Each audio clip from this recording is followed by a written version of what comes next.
Hi, and welcome to session 5 of the basics of Photoshop. So this is the last stretch here. We're getting to the very last tools used, and those are the pen tools, the paint bucket, the dodge and burn, the shape tools, and we're going to go over preferences just really quick so you can understand that. So let's get started.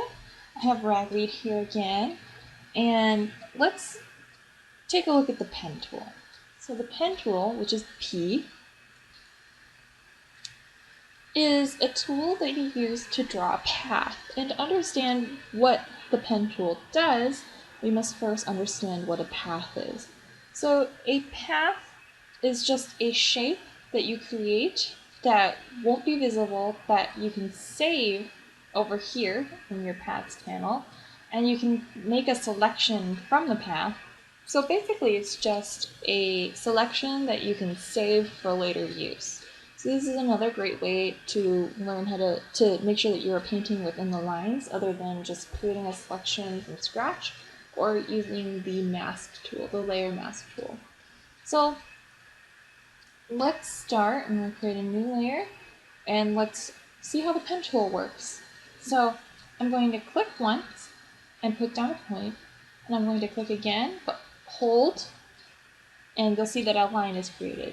And when I drag, this line becomes a curve. And it curves in however I want it to do. You know, you can make it a long curve or a short curve, whatever I want. And when I release, it'll stay there. And I can click again, and it will curve again, and drag, and make a different curve. So this is another way to make a selection. I'm just going to delete this and say that I zoom in and I want to save the selection here for Ragweed. So I can just use the pen tool to drag around.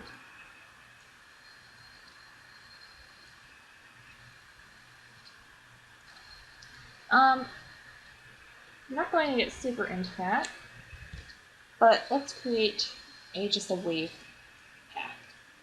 Let's do this and click. And if you click once, it just puts on a point without adding any of these, which are called handles or anchor handles. So as you can see, I have this path, and they don't have to be closed, they can be open. And if I go to the path panel, you'll see I have something called work path, and it's a teensy little thumbnail of what the path is. The work path is just the default name that Photoshop gives to paths, and if you want to say that, you must rename it. If you don't rename it and you create a new path, Photoshop will write over your current path. So let's rename it. We'll just slowly double click on it. Path 1 is totally fine with me. Hit OK, and now it's saved. So if we deselect that, it disappears, but it's still there. If we click on it again, it'll appear. If we deselect that and create a new path, Photoshop will again create a work path, and our other path is saved. So you can see how it would have written over our current path. If you don't like using the path, using the pen tool to create this path in the very it's kind of a slow, methodical way. If you look underneath the pen tool, there's also the freeform pen tool, which just draws a path just like the selection of the magic wand tool would. Alright. I won't get too into paths here, but feel free to explore these other tools in the under the path tool in your own time. So let's just go over what you can do with the path. And then, so we'll go back to the paths panel. And down here, you'll see that you have a few icons. One is fill path with the foreground color. One is stroke path with a brush, which adds a stroke along the path. And then this is the most important one I think that you'll use, is load path as a selection. So if you click that, your path will load as a selection. If you do keep it open, the two ends will connect and create a closed loop, because it's what it really wants to do. You can also create a new path by clicking this, which is the new path. It gives you a blank panel, Another way to create a path is to use a selection. So I'm going to take this selection, the marquee, and just make a box. And then I'm going to hit this middle icon here, which is make work path from selection. And it appears right here. Great. So you can use the lasso tool, make your selection like that, and just have it saved for later. So a useful way to do that is if I wanted to continue working on Ragweed's bow, I could select out his bow and save it as a path, and then work on it for whenever I want to just by clicking on it and then clicking load path as selection. And then that way when I'm in layers, I can paint inside the selection but not outside of it. Next, I'll just go over the paint bucket tool. So the paint bucket is what it sounds like. It just kind of spills paint into whatever you click on. So if I click on this empty layer, it will fill it with that color. And if I had that selection from before, use the paint bucket to fill it with that color. Underneath the paint bucket is the gradient tool. The gradient tool is pretty fun. If you just click and drag a line, it will create a gradient, which is a slow transition from one color to another color. And in this case, it's from green to transparent. And you can see that up here, this gradient bar. If you click on it, there's a bunch of other gradients you can work from. And I click and I drag. It'll fill the entire layer with that Christmas color.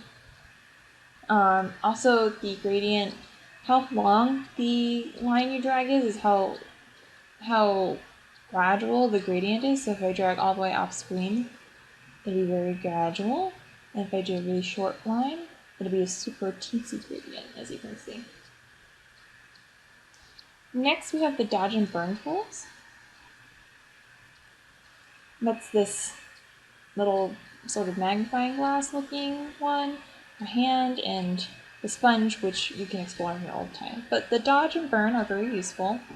They are basically brushes and they're named for a photography technique where dodge will brighten whatever you use it on and burn will darken it. So I'm going to use the dodge tool and I'm going to dodge this bright part of the bow here. And as I'm clicking and using it more and more, you'll notice that it gets brighter and brighter and brighter and brighter. So it looks like there's a much stronger light source on that bow than there actually is.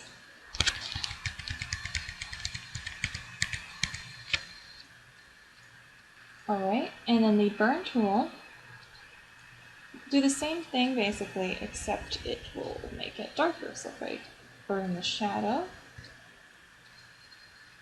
you can see the shadow getting much darker. Or say this part is really much.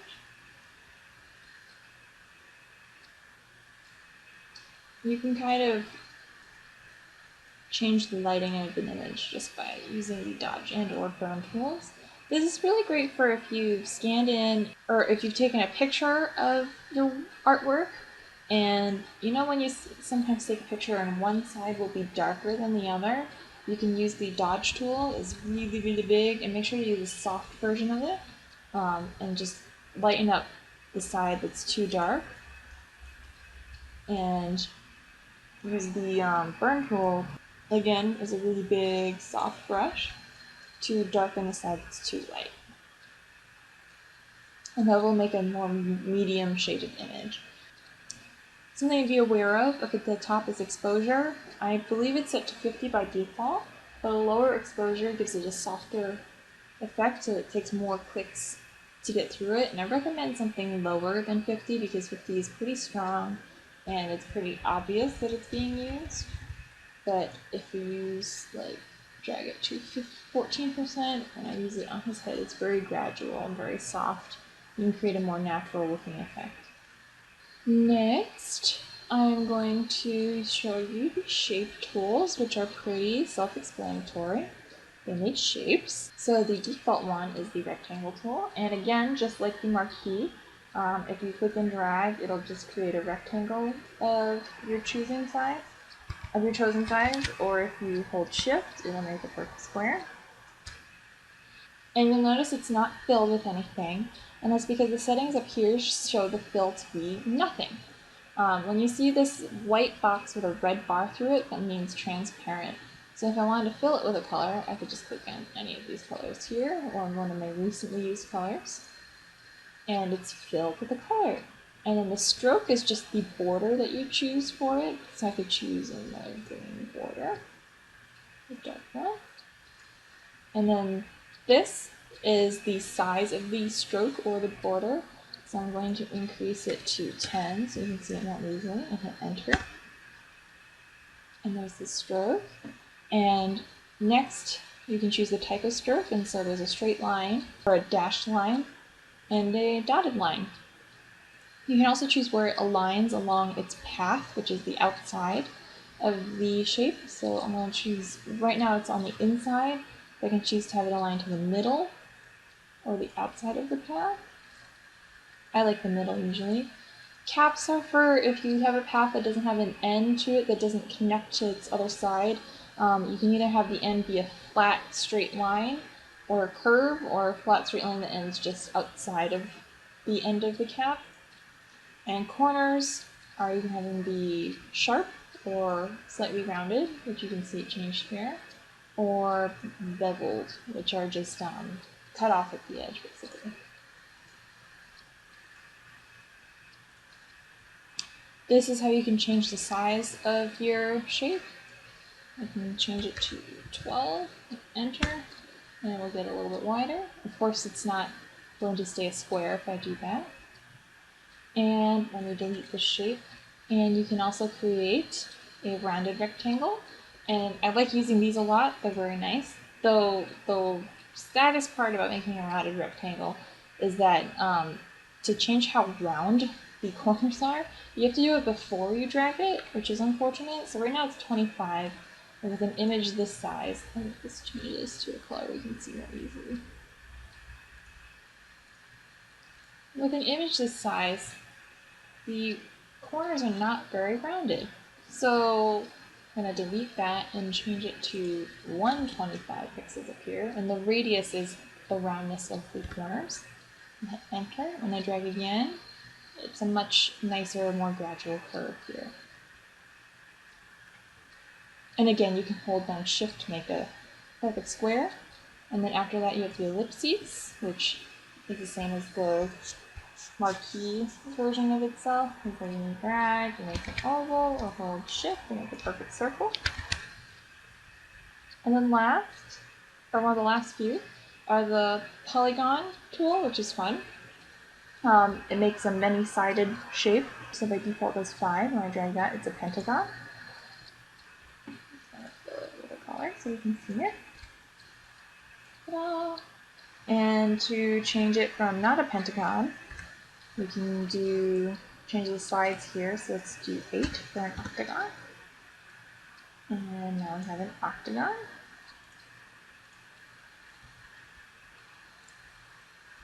And something fun to keep in mind is if you click on this little gear, you can select a star so that it will change it to be a star with however many points instead of sides. So you can also change how indented the sides are, so how pointy the star is. So at 50% is what it looks like. It's an 8-pointed star. Or let's do 10%. And it's like a chubby 8-pointed star. So that's a really fun tool as well. And then we have a line, which just creates the line that you can use. And it will only be the color of the stroke, because it's a line. And the custom shape tool is also fun. Photoshop comes with a bunch of custom shapes right here. So you have some arrows, a weird sort of frame kind of thing, a music note, lightning, flower, bunch of things. You can also probably download more of these so you can have extra shapes. And lots of fun things. This looks kind of interesting. Nice. Okay, so let's go over the preferences as the last part of this video. To get to preferences on a PC, just click Edit, and all the way at the bottom you'll see Preferences, or Control K. And to get to preferences from Mac or Macintosh computer, you would click on the Photoshop icon, and it would be, I think the fourth option is Preferences, or Apple K or Command K. So let's open that up. I'm going to hit General just to see all of them. So Preferences is how Photoshop works with you, and you can learn how all of these preferences work on your own time because there's quite a few of them. But I'll just point out a few of the more interesting ones that you might want to change right away. First of all, there is a beep when done option. If you don't know what any of these mean, just hover over it, and like my computer just did, it'll show you the definition. Beep after, beep after each command is completed. So say if you change the size of the large photo and Photoshop was thinking for a little bit, it would beep when it finished that, or when you cropped, or when you adjusted some colors. Next, an interface over here. You can choose the color of the theme that you're using. I like the darkest one, just because I like dark colors.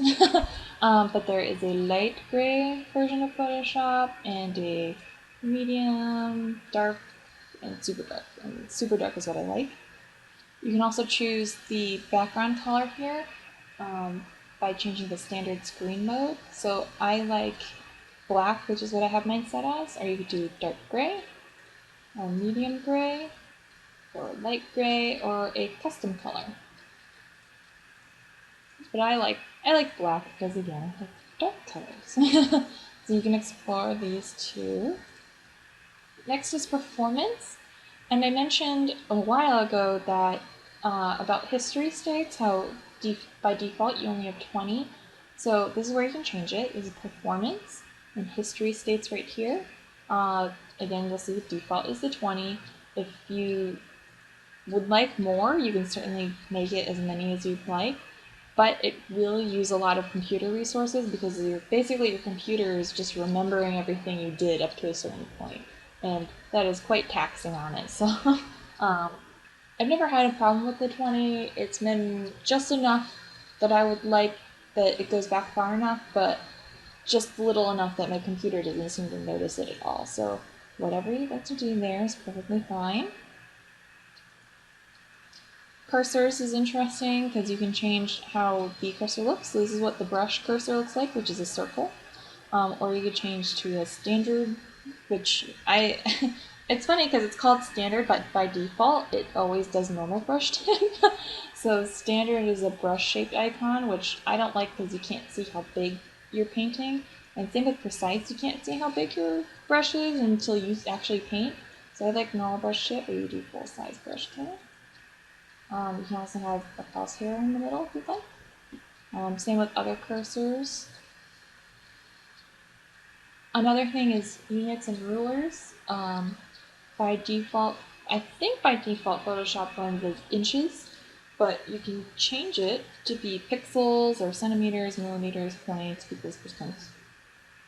Whatever you're most comfortable with. So it changes these options up here to be from 1, 2, 3, 4, 5 inches to being centimeters or millimeters. You can also change the new document preset. So point resolution 300, screen resolution 72. Those are very good defaults, so you don't need to change them, but if you want it to always be 300 pixels per inch, then by all means change that. Alright, and that's all we need to know in preferences. Again, you can go ahead and check out the rest of them because they're very fun. And if you ever do something and you're not sure about it, just hit cancel so nothing saves. So that concludes the session 5 video. I hope and that's pretty much all the tools you'll ever have to know in Photoshop to be able to use it. So you have a lot of tools under your belt. I hope you had fun, and I will see you in the more advanced course, I hope. Alright, have a good time. Enjoy session 6. Bye!